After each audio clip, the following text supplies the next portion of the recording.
أعوذ بالله من الشيطان الرجيم. بسم الله الرحمن الرحيم.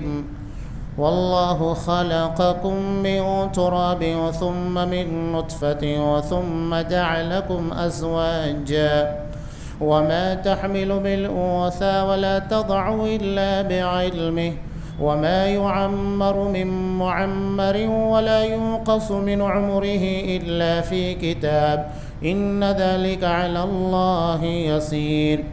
وما يستوي البحران هذا عذب فرات سائغ شرابه وهذا ملح أجاج ومن كل تأكلون لحما طريا وتستخرجون حلية تلبسونها وترى الفلك فيه مواخر لتبتغوا من فضله ولعلكم تشكرون. يولج الليل في النهار ويولج النهار في الليل وسخر الشمس والقمر كل يجري لأجل مسمى ذلكم الله ربكم له الملك والذين تدعون من دونه ما يملكون من قطمير إن تدعوهم لا يسمعوا دعاءكم ولو سمعوا ما استجابوا لكم ويوم القيامة يكفرون بشرككم ولا ينبئك مثل خبير. يا أيها الناس أنتم الفقراء إلى الله والله هو الغني الحميد. إن يشأ يذهبكم ويأتي بخلق جديد وما ذلك على الله بعزيز.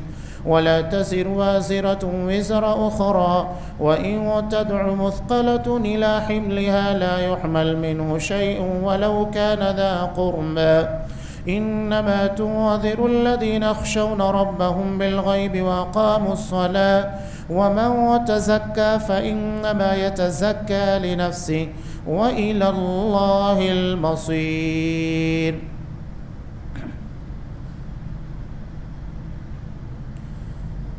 اور اللہ ہی نے تمہیں تھوڑی سی مٹی سے پیدا کیا، پھر ایک قطرے سے، پھر اس نے تمہیں جوڑے بنا دیا، اور کوئی مادہ نہ حاملہ ہوتی ہے اور نہ بچہ جنتی ہے مگر اس کے علم سے، اور نہ کسی عمر پانے والے کی عمر بڑھائی جاتی ہے اور نہ اس کی عمر میں کمی کی جاتی ہے مگر ایک کتاب میں درج ہے. بلا شبہ یہ سب اللہ پر بہت آسان ہے. اور دو سمندر برابر نہیں ہوتے. یہ میٹھا پیاس بجھانے والا ہے جس کا پانی آسانی سے گلے سے اترنے والا ہے، اور یہ نمکین ہے کڑوا. اور ہر ایک میں سے تم تازہ گوشت کھاتے ہو اور زینت کا سامان نکالتے ہو جو تم پہنتے ہو. اور تو اس میں کشتیوں کو دیکھتا ہے، پانی کو چیرتی بھی چلنے والی ہیں، تاکہ تم اس کے فضل میں سے حصہ تلاش کرو اور تاکہ تم شکر کرو. وہ رات کو دن میں داخل کرتا ہے اور دن کو رات میں داخل کرتا ہے، اور اس نے سورج اور چاند کو مسخر کر دیا. ہر ایک مقرر وقت تک چل رہا ہے. یہی اللہ تمہارا پروردگار ہے، اسی کی بادشاہی ہے. اور جن کو تم اس کے سوا پکارتے ہو وہ کھجور کی گٹھلی کے ایک چھلکی کے مالک نہیں. اگر تم انہیں پکارو تو وہ تمہاری پکار نہیں سنیں گے، اور اگر وہ سن لیں تو تمہاری درخواست قبول نہیں کریں گے، اور قیامت کے دن تمہارے شرک کا انکار کر دیں گے. اور تجھے ایک پوری خبر رکھنے والے کی طرح کوئی خبر نہیں دے گا. اے لوگو، تم ہی اللہ کی طرف محتاج ہو، اور اللہ ہی سب سے بے پرواہ تمام تعریفوں کے لائق ہے. اگر وہ چاہے تو تمہیں لے جائے اور نئی مخلوق لے آئے، اور یہ اللہ پر کچھ مشکل نہیں. اور کوئی بوجھ اٹھانے والی جان کسی دوسری کا بوجھ نہیں اٹھائے گی، اور اگر کوئی بوجھ سے لدی ہوئی جان اپنے بوجھ کی طرف بلائے گی تو اس میں سے کچھ بھی نہ اٹھایا جائے گا، خواہ وہ قرابت دار ہو. تو صرف ان لوگوں کو ڈراتا ہے جو دیکھے بغیر اپنے رب سے ڈرتے ہیں اور نماز قائم کرتے ہیں، اور جو پاک ہوتا ہے تو وہ صرف اپنے لیے پاک ہوتا ہے اور اللہ ہی کی طرف لوٹ کر جانا ہے۔ سورہ فاطر آیت نمبر 11 سے آیت نمبر 18۔ محترم حاضرین، عزیز ماں اور بہنوں، اللہ نے اپنی خالقیت یعنی وہ کس طرح مخلوق کو پیدا کرنے کے بعد اپنی ربوبیت کی بنیاد کے پر اس میں تصرف کرتا ہے، اس کی چند مثالیں یہاں پر دی۔ سب سے پہلی مثال اللہ نے یہ دی کہ تم اپنے آپ پر غور کرو کہ اللہ نے تھوڑی سی مٹی سے تم کو پیدا کیا، یعنی حضرت آدم علیہ السلام تمام جگہ کی مٹی اٹھائی اور اس کا ایک پتلا جنت میں بنانے کے بعد حضرت آدم علیہ السلام کو پیدا کیا۔ یہ آدم علیہ السلام کی پیدائش۔ اب وہاں سے نسل انسانی شروع ہوتی ہے۔ آپ صلی اللہ علیہ وسلم نے کہا کہ اللہ نے دنیا کی تمام جگہوں کی مٹی کو ملانے کے بعد حضرت آدم علیہ السلام کو پیدا کیا۔ اسی بنیاد پر آپ دیکھیے گا کہ انسانوں میں ہر طرح کی رنگت پائی جاتی ہے، کالا ہے، گورا ہے، سانولا ہے، تمام ہے، اس لیے کہ مٹی کی رنگت بھی ویسے ہی ہے، کہیں لال ہے، کہیں سفید ہے، کہیں کالی ہے۔ تو وہی اثرات جو مٹی کے اندر تھے انسانی ساخت کے اندر چلے آئے۔ یہاں ایک عالم دین نے عرب کے بڑی پیاری بات کہی تھی کہ انسان جب مرتا ہے تو مرنے کے بعد اس کے جسم کو مٹی کے حوالے کیا جاتا ہے، اس لیے کہ جسم مٹی کا بنا ہوا تھا اور روح اوپر سے لائی جاتی ہے، لہذا وہ اپنے مقام پر پہنچ جاتی ہے، یعنی جو چیز جہاں ہوتی ہے وہاں چلی جاتی ہے۔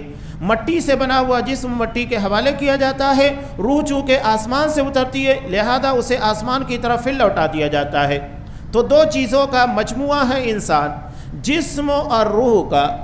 بغیر جسم کے روح کوئی کام کی نہیں ہے اور صرف خالص روح بھی کوئی کام کی نہیں۔ جب تک یہ دونوں چیزیں نہیں ملتی ہے تب تک انسان مکمل نہیں ہوتا۔ تو یہ انسانی زندگی ہے، اور جیسے ہی جسم روح کو چھوڑ دیتی ہے انسان کو مردہ قرار دیا جاتا ہے، اس لیے کہ اب جسم کے اندر روح باقی نہیں جس کو ہم زندگی سے تعبیر کرتے ہیں۔ تو اللہ نے مٹی سے پیدا کیا اور اس کے بعد انسان کا جو سلسلہ شروع ہوا نطفے سے، ایک معمولی سے قطرہ آب سے، انسان جسے اپنی ننگی آنکھوں سے دیکھ نہیں سکتا، جس کے لیے خوردبین کی ضرورت پیش آتی ہے، اتنے معمولی سے جرثومے کو انسان بناتا ہے۔ اس کے بعد ثم جعلکم ازواجا، اللہ نے اسی کے اندر نر اور مادہ دونوں چیزوں کی خاصیتیں رکھی۔ وما تحمل من انثى، اب دیکھیے اللہ نے خالقیت کا، کریشن کا تذکرہ کیا کہ کس طرح پیدا کرتا ہے، اس کے بعد اللہ کا علم دیکھیے۔ وما تحمل من انثى ولا تضع الا بعلمه، کہ دنیا میں جتنی بھی مادائیں ہیں وہ جو اٹھاتی ہیں، یعنی وہ حالت حمل میں ہوتی ہے بچے کو جنم دینے کی کنڈیشن میں، اور جب اسے بچے کو جنم دیتی ہے، بچے کی پیدائش ہوتی ہے، سب اللہ کے علموں میں۔ سوچئے کہ صرف آپ مالیگاؤں کی بات کیجئے، ہم جسے دیکھتے ہیں جیسا کہ گائے ہے، بیل ہے، انسان ہے، بکرے بکری ہے، مرغے وغیرہ، اس کے علاوہ نہ جانے کتنے جراثیم ہوں گے نر اور مادہ، تو ہم اسے تو شمار بھی نہیں کر سکتے۔ اللہ کو تمام کا علم ہے کہ اللہ ان تمام کے بارے میں جانتا ہے کہ کب حمل کی حالت میں آئی، کب بچے کو جنم دیا۔ یہ اللہ کے علم کامل کی ایک مثال ہے جو اللہ نے دی ہے۔ اللہ کا علم اتنا کامل، اور وہ کائنات کے ایک ایک ذرے سے اچھے طریقے سے واقفیت رکھتا ہے، اور ایسا نہیں ہے کہ چیزیں وقوع پذیر ہوتی ہے تب اللہ کے علم میں آتی ہے، نہیں، بلکہ ازل سے اللہ ان تمام چیزوں کو جانتا ہے، ازل سے، یعنی جب سے اللہ ہے تب سے اس کا علم ہے، اور تب سے وہ کائنات کی تمام چیزوں کے بارے میں جانتا ہے قیامت تک، اور اس کے بعد جو کچھ بھی ہونے والا ہے۔ وما يعمر من معمر، جسے عمر عطا کی جاتی ہے۔ یہ بھی تو سوچنے کی بات ہے نا کہ آخر ایک ہٹا کٹا انسان جوانی کی عمر میں کیسے موت کی آغوش میں چلا جاتا ہے، موت پا جاتا ہے۔ اور ٹھیک ہے بڑھاپا یہ تو انسان کی زندگی کے خاتمے کا اعلان ہوتا ہے، لیکن بچپن ہے، جوانی ہے، ادھیڑ عمر، ان عمروں کے اندر انسان کے پر آخر ایسا کیا طاری ہوتا ہے کہ اچانک وہ موت کی آغوش میں چلا جاتا ہے۔ اگر فطری تقاضوں کے اعتبار سے دیکھا جائے تو بڑھاپے میں ہی موت آنا چاہیے، ورنہ نہیں آنا چاہیے، بیچ میں موت کہاں سے آتی ہے؟ یہ سب اللہ نے طے کیا ہے، کسے کتنی زندگی پانا ہے سب ریکارڈ کے مطابق طے کر دیا گیا ہے۔ ولا ينقص من عمره، اور اس کی عمر میں جو کمی کی جاتی ہے وہ سب اللہ کے پاس کتاب مبین میں تقدیر کے اندر لکھا ہوا ہے۔ اب یہاں ایک بات یاد رکھیے کہ شیعہ رافضی وہ تقدیر کو نہیں مانتا ہے، یہ رافضیوں کے عقیدے میں سے، وہ تقدیر کو نہیں مانتا ہے، اور ان لوگوں کے بہت سارے معاملات کے پر اثر بھی پڑتا ہے، اس لیے کہ ان کے یہاں امامت کا جو سلسلہ چلا کہ جعفر صادق کے ہاں ان کا بڑا بیٹا جو اسماعیل تھا وہ ان کی زندگی کے اندر وفات پا گیا۔ یہ ان کی مشہور کتاب جو ہے اصول کافی، اس کے اندر لکھا ہوا ہے۔ اب انہوں نے اپنی زندگی کے اندر وصیت کر دی تھی کہ میرے بعد میرا بڑا بیٹا اسماعیل وہ امام بنے گا۔ امامت کا درجہ رافضیوں کے یہاں پر نعوذ باللہ رسالت سے زیادہ اہمیت رکھتا ہے، یہ ان لوگوں کے عقائد میں سے۔ لہذا اب ان لوگوں نے کیا کیا کہ جب دیکھا کہ اسماعیل کی وفات یا جعفر صادق کی زندگی کے اندر ہی ہو گئی، تو اب لوگوں نے سوال کرنا شروع کر دیا کہ ابھی تو آپ کی وفات ہوئی نہیں اور آپ کی زندگی کے اندر ہی آپ کا بیٹا اسماعیل انتقال کر گیا، اب وہ امامت کیسے کرے گا؟ آپ کے بعد پھر امامت کے مستحق کون؟ تو کہا کہ موسیٰ کاظم۔ اور یہ میں نہیں کہہ رہا ہوں، بلکہ اللہ کو بھی نعوذ باللہ اس بارے میں علم نہیں تھا کہ اسماعیل میری زندگی کے اندر ہی وفات پانے والا ہے اور اس کی جگہ کے پر موسیٰ کاظم بننے والا ہے۔ یہ ان لوگوں کے عقائد کا بدترین حصہ ہے کہ نعوذ باللہ اپنی غلطیوں کو اللہ تبارک و تعالیٰ کے پر موڑ دیتے کہ اللہ کو بھی اس بارے میں ایسا ہی پتہ تھا۔ اسی لیے ان لوگوں کے یہاں پر بدا کا عقیدہ، بدا کا مطلب اچانک کسی بات کا علم ہونا، پہلے سے نہیں، جبکہ اللہ کیا کہہ رہا ہے؟ کائنات کا ایک ایک ذرہ صرف انسانی زندگی نہیں بلکہ کائنات کے تمام امور اللہ اس کو پہلے سے کتاب مبین کے اندر تقدیر کے اندر لکھ چکا ہے۔ ہر چیز اللہ کے علم کے دائرے میں، کوئی چیز اللہ کے علم کے دائرے کے باہر نہیں ہے۔ اب انسان یہ سوچے، اب ہمارے یہاں پر بھی ابھی دیکھیں SIR چل رہا ہے، بہت ساری چیزیں چلتی رہتی ہے، جن گننا چلتی ہے، مردم شماری چلتی ہے، کتنی محنت کرنا پڑتی ہے لوگوں کے بایو ڈاٹا کو جمع کرنے کے لیے۔ یہ صرف ایک شہر کی بات ہے اور اس میں کتنے افراد لگتے ہیں۔ اب سوچئے کہ پوری دنیا کے اندر صرف انسان نہیں، جنات ہیں جو ہماری آنکھوں سے اوجھل ہے، فرشتے ہیں جس کو ہم نہیں دیکھتے ہیں، اور بھی بہت ساری مخلوقات جو ہماری نگاہ میں نہیں آتی ہے، اوجھل ہے جسے ہم اپنی نگاہ سے نہیں دیکھ پاتے۔ ان تمام چیزوں کا بایو ڈاٹا ازل سے لے کر ابد تک اللہ کے پاس ہے۔ اب اللہ کے لیے چیز کوئی مشکل نہیں ہے۔ اللہ کہہ رہا ہے ان ذالک علی اللہ یسیر، یہ اللہ کے لیے بہت آسان ہے۔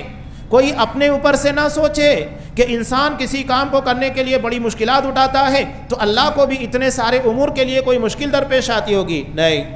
اللہ ان تمام قسموں کے عیب سے پاک ہے، بلکہ ہر قسم کے عیب سے پاک ہے۔ کوئی سوچ نہیں سکتا کہ ان لوگوں کا بایو ڈاٹا جمع کرنا، ان لوگوں کے تمام تر امور کو انجام دینا اللہ کے لیے کوئی مشکل پیش ہوتی ہے، کچھ بھی نہیں۔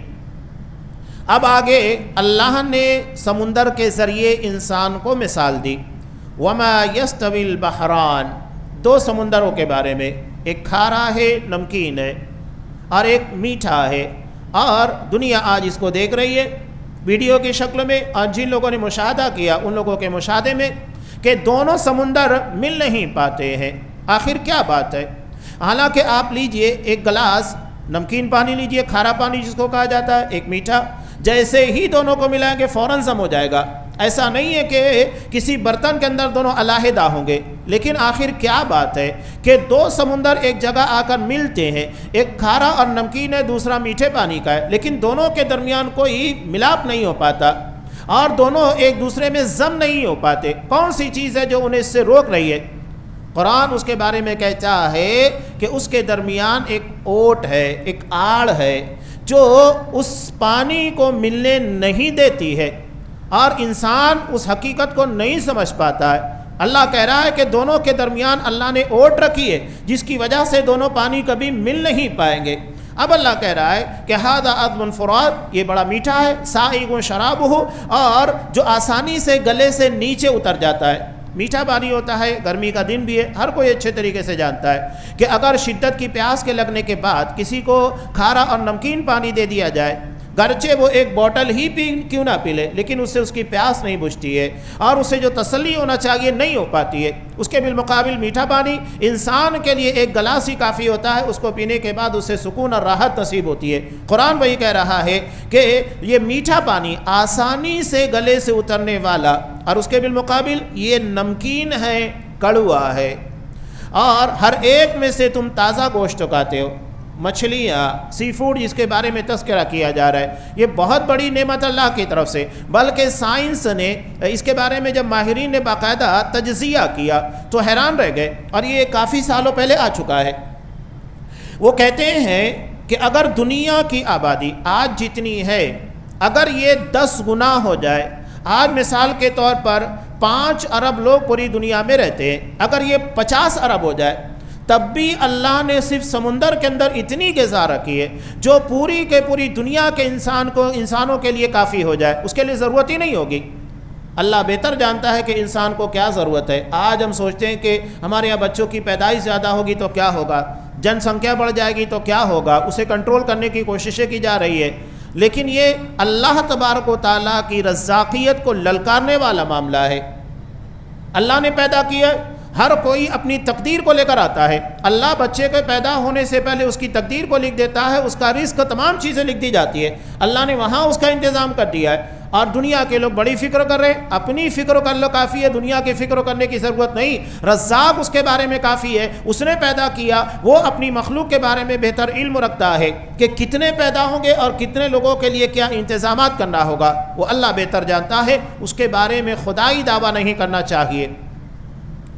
کہ تم دونوں سمندروں سے تازہ گوشت کھاتے ہو اور زینت کا سامان ہے جو تم پہنتے ہو، اس میں ہیرے جواہرات ہیں، موتیاں ہیں، نکلتے ہیں جو انسانی زندگی میں زینت کا کام آتے ہیں،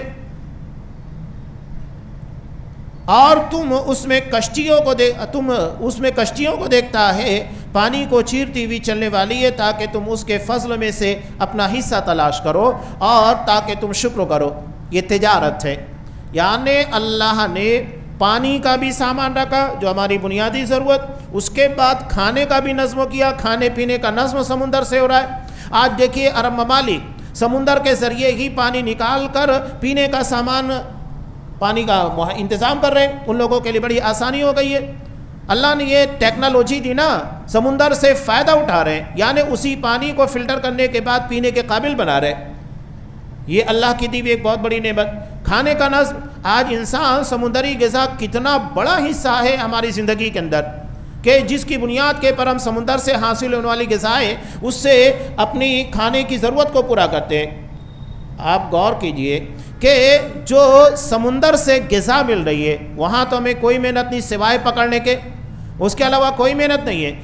اس کے علاوہ اگر ہم دنیا کے اندر جانور پالتے ہیں، مرغیاں پالتے ہیں، دیگر ساری چیزیں، تو سوچئے اس میں ہم کو کتنا وقت لگتا ہے، کتنی محنت کرنی پڑتی ہے، جبکہ سمندر میں ان تمام چیزوں کی ضرورت نہیں، ان گنت غذائیں دی جا رہی ہے۔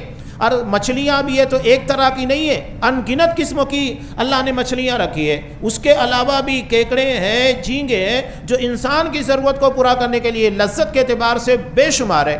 انسان ان ساری نعمتوں کے بارے میں شمار کرنا چاہے تو ناممکن ہے، تو ان چیزوں کا اللہ نے تذکرہ کیا۔ اس کے بعد تجارت، آج آپ دیکھیے کہ ابنائے ہرمز کے نام کے پر جو مسئلہ پیدا ہو گیا ہے، یہ ایک بڑا ایشو ہے کہ اللہ نے سمندر کو تمہارے لیے یہ گزرگاہ بنایا ہے کہ بڑی بڑی جہازیں اسی سے گزر کر جاتی ہیں۔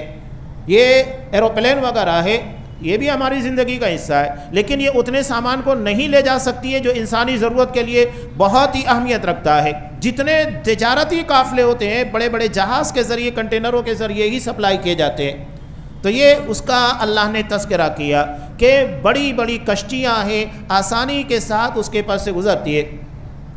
اب اللہ نے ایک قانون فطرت بنا دیا، اگر آپ ایک چھوٹا سا پتھر بھی ڈالیں گے سمندر میں ڈوب جائے گا، لیکن اتنے بڑے بڑے جہاز کیوں نہیں ڈوبتے ہیں؟ اللہ نے قانون بنا دیا، اگر وہ قانون فطرت نہیں ہوتا تو کیا ہم سمندر کے استعمال کو جان سکتے تھے؟ اس کے ذریعے سے ہم تجارتی قافلے، تجارتی کشتیاں اور تو اس کے جو فائدے ہیں وہ تمام چیزیں حاصل کر سکتے نہیں کر سکتے تھے۔ یہ اللہ نے ہمارے لیے مؤخر کیا، آسان کر دیا، سہولت کے ساتھ ان تمام چیزوں کو ہم اپنے استعمال میں لاتے۔ اب سمندر کے بعد اللہ نے مثال دی کائنات کی، دن اور رات۔ اللہ کہتا ہے یولج اللیل فی النہار ویولج النہار فی اللیل، اللہ رات کو دن میں، دن کو رات میں داخل کرتا ہے۔ یہ اکثر میں کہا کرتا ہوں، قرآن مجید نے جو لفظ استعمال کیا یولج، یعنی دھیرے دھیرے آہستگی کے ساتھ دن کو رات میں اور رات کو دن میں داخل کرتا ہے۔ ابھی مغرب کا وقت ہوا کچھ دیر پہلے، سوچئے گا کہ اچانک اگر مغرب کا وقت ہو جائے، یعنی فوری طور کے پر پوری دنیا میں اندھیرا چھا جائے، روشنی اچانک اندھیرا چھا جائے، انسان کو کتنا برا لگتا ہے۔ ابھی یہاں پر لائٹس ہے، اچانک اگر لائٹ سے چلی جائے، اچانک جانے کے بعد نتیجہ کیا ہوتا ہے؟ اندھیرا چھا جاتا ہے، اور اچانک لائٹ آ جائے فوری طور کے پر اندھیرا غائب ہوتا ہے۔ لیکن اللہ نے وہ چیز نہیں رکھی جو انسانی مزاج کو ڈسٹرب کرے، بلکہ اللہ نے دھیرے دھیرے دن کو لایا اور اس کے بعد رات کو لایا، تاکہ انسان دھیرے دھیرے مانوس ہو سکے۔ اچانک اندھیرا یا اچانک اجالا انسان کی زندگی کو ڈسٹرب نہ کرے۔ یہ اللہ کا نظام فطرت ہے۔ وَسَخَّرَ الشَّمْسَ وَالْقَمَرَ، اور اللہ نے سورج اور چاند کو مسخر کر دیا ہے۔ سورج اور چاند کے مسخر کا ہونے کا مطلب کیا ہے؟ آج سورج کا مسخر ہونا، اللہ نے اس کے ذریعے یہ تو سورج کی کرنوں سے، اس کی روشنی سے انسانی زندگی کو، فصلوں کو کیا فائدہ ہوتا ہے، یہ تو ہم آج سائنسوں کی بنیاد پر سمجھ چکے ہیں۔ اس کے بعد آج جو سولار ٹیکنالوجی ہے، جس کی بنیاد کے پر سورج کی روشنی سے انرجی حاصل کی جاتی ہے۔ سوچئے انرجی کا کتنا بڑا ذخیرہ ہے جو آسانی کے ساتھ بغیر کسی محنت کے ہم کو حاصل ہو رہا ہے۔ یہ بھی اللہ کی ایک بہت بڑی نعمت ہے۔ وہی چیز اللہ بیان کر رہا ہے کہ سورج اور چاند کے ذریعے بھی تم آسانی کے ساتھ فائدے اٹھا رہے ہو۔ کل یجری لاجل مسمی، ہر ایک مقررہ وقت تک چل رہا ہے، ہمیشہ نہیں ہے، بلکہ ایک وقت آئے گا سورج اور چاند اور نظام کائنات فنا ہو جائے گا۔ آسمان و زمین تمام کو اللہ قیامت کے دن اپنے داہنے ہاتھ میں لپیٹ کر کہے گا این ملوک الارض، کہاں ہے زمین کے بادشاہ جنہیں اپنی بادشاہت کے پر بڑا ناز تھا، کہاں گئی بادشاہت؟ کون ہے بادشاہ؟ کوئی جواب نہیں دے گا، اللہ ہی جواب دے گا کہ انا اللہ الواحد القہار، میں اکیلا بادشاہ ہوں اور میں قہار ہوں، مکمل غلبہ رکھنے والا۔ یہ ہر کوئی اپنے محور کے پر گردش کر رہا ہے۔ سورہ یاسین میں اللہ نے ارشاد فرمایا کل فی فلک یسبحون، یہ جتنے ستارے آسمان کے زیر نگیں ہیں، سورج ہے، چاند ہے، اس کے علاوہ جو بھی ستارے، ہر کوئی اپنے محور کے پر گردش کر رہا ہے۔ قرآن مجید کہہ رہا ہے، اور یہ پرانے زمانے کے اندر کافی مسئلہ کہ زمین گردش کرتی ہے کہ نہیں، سورج گردش کرتا ہے کہ نہیں، قرآن نے اس مسئلے کو پہلے ہی بیان کر دیا۔ ہر کوئی گردش کر رہا ہے اپنے محور کے پر، اپنی ٹائمنگ کے اعتبار سے۔ سوال یہی ہے کہ اتنی بڑی کائنات کو اتنے سسٹمیٹیکلی نظام کے تحت چلانا، یہ بغیر قدرت کے، بغیر طاقت کے، بغیر علم کے ممکن ہی نہیں ہے، ورنہ یہ کب کا فنا ہوتا۔ ابھی ماہرین فلکیات اس کے بارے میں بات بھی کرتے ہیں کہ اگر زمین کے بارے میں کہتے ہیں تقریباً 1670 کلومیٹر کی رفتار سے فی سیکنڈ چل رہی ہے، یعنی ایک سیکنڈ کے اندر اتنی رفتار طے کرتی ہے، ہمیں احساس نہیں ہوتا ہے۔ وہ کہتے ہیں کہ اگر ایک سیکنڈ کے لیے بھی زمین رک جائے، جو اس کی گردش ہے وہ رک جائے ایک سیکنڈ کے لیے، تو پوری زمین فنا ہو جائے گی۔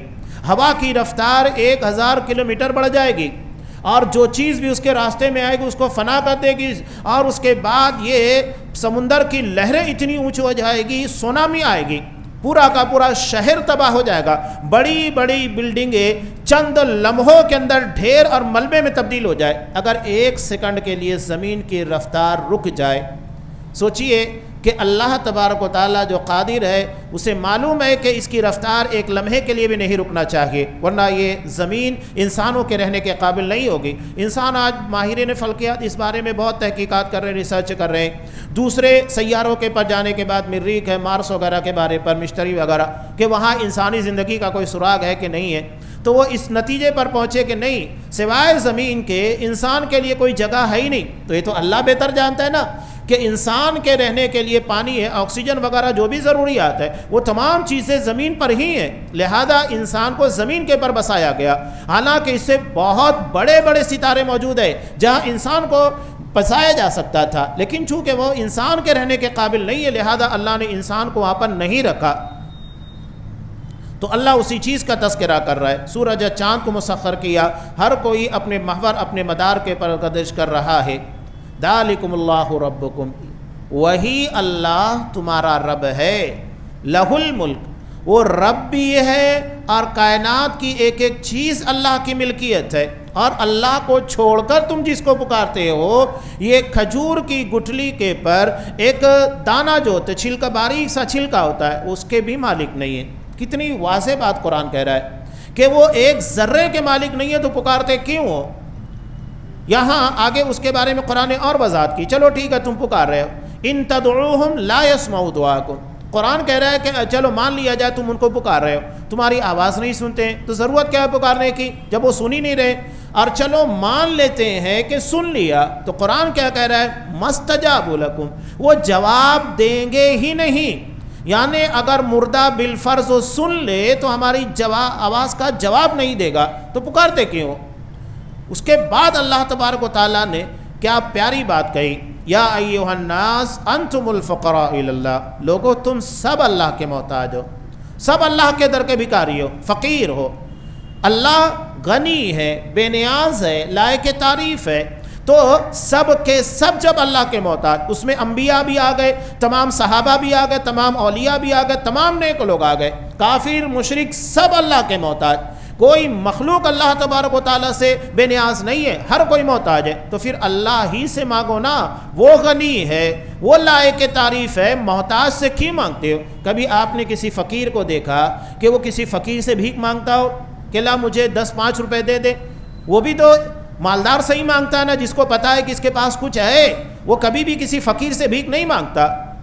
اور یہاں جو مزاروں کے پر بیٹھے ان کو بھی پتا ہے کہ مزار والا کچھ نہیں دیتا، اس لیے جو زندہ لوگ آتے ہیں تو ان کو نذرانے کے طور کے پر، چادر کی چڑھانے کے طور کے پر مانگتا ہے۔ اگر اس کے پاس اتنا ہی، وہ خود لوگوں کو بتا رہے ہیں کہ دیکھ لو کہ مزار والا کسی کو کچھ نہیں دیتا ہے، ورنہ اگر اس کو دینا ہوتا تو ہم کروڑ پتی ہوتے، ارب پتی ہوتے، تم سے مانگنے کی ضرورت نہیں پیش آتی۔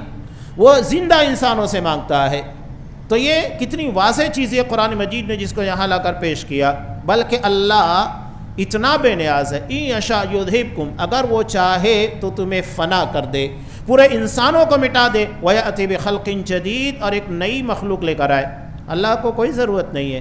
کوئی یہ نہ سمجھے ہم عبادت کریں گے تبھی اللہ کی ربوبیت قائم رہے گی، ہم عبادت کریں گے تبھی اللہ رب بنا ہوگا، اس کی الوہیت قائم ہوگی۔ نہیں، اللہ ہماری عبادت کا بھی محتاج نہیں ہے، یہ عبادتیں ہمارے کام کی ہے، یہ عبادتیں ہمیں جنت میں لے کر جائے گی، اس کا فائدہ ہم اٹھائیں گے، تو یہ ہم اس کا بینیفٹ اٹھا رہے ہیں، یہ نہیں کہ اللہ کی ربوبیت اور الوہیت کا سہارا بن رہے ہیں۔ قرآن نے اسی لیے کہا وہ چاہے سب کو فنا کرے، ایک نئی مخلوق لے کر آئے، اور یہ چیز اللہ کے لیے کوئی مشکل نہیں ہے۔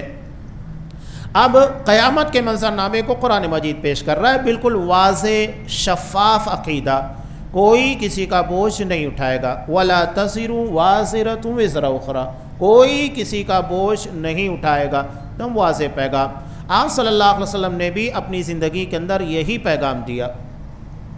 ایک بڑی عجیب و غریب بات ہے، جو اپنے آپ کو نبی کے خانوادے اہل بیت شمار کرتے ہیں، بہت یہ تجزیہ جنہوں نے پیش کیا بہت اچھا پیش کیا، کہ جس وقت سعودی عرب کی آبادی 1 کروڑ ہوئی، اس وقت سعودی عرب کے علاوہ ایران ہے، ہندوستان ہے، پاکستان وغیرہ میں جو اپنے آپ کو نبی کے خانوادے اہل بیت کا کہتے ہیں، ان کی تعداد 7 کروڑ ہو چکی تھی۔ یعنی جہاں نبی تھے، نبی کا شہر، نبی کا خاندان ہے، وہاں پورے ملک کی آبادی 1 کروڑ ہے، اور اس کے علاوہ بقیہ تمام علاقوں میں 7 کروڑ ہو گئے۔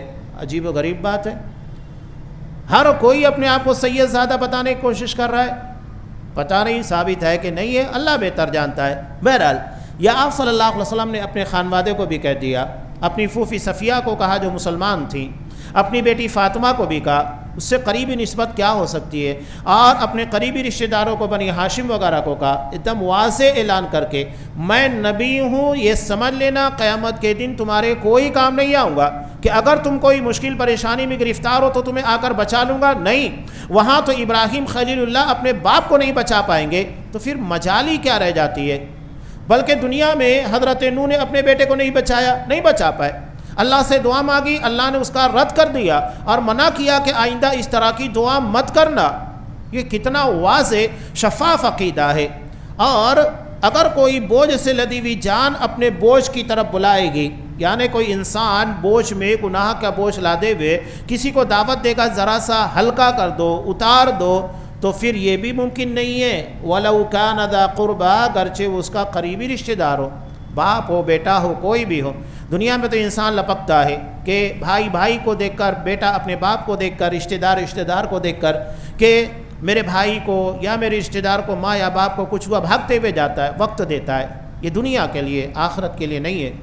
لیکن یہ کن لوگوں کے لیے؟ یہ ان لوگوں کے لیے ہے جو متقی اہل ایمان نہیں ہوں گے، ورنہ اہل ایمان جو تقوی کی زندگی گزارنے والے، صحیح عقیدے پر ہے، قرآن ان کے بارے میں کہتا ہے الأخلاء يومئذ بعضهم لبعض عدو إلا المتقین، کہ متقی یہ اپنے تعلق کو قائم رکھے ہوں گے، ان کا سمبند، ان کا تعلق ختم نہیں ہوگا۔ جس طرح دنیا میں ایک دوسرے سے جڑے ہوئے تھے ایمان کی بنیاد پر، آخرت میں بھی جڑے ہوں گے، تو ایمان کا رشتہ آخرت میں ختم نہیں ہوگا۔ قرآن واضح کہہ رہا ہے انما تنذر الذین یخشون ربهم بالغیب، کہ آپ ان لوگوں کو ڈرائیے جو اپنے رب کو دیکھے بغیر ڈرتے۔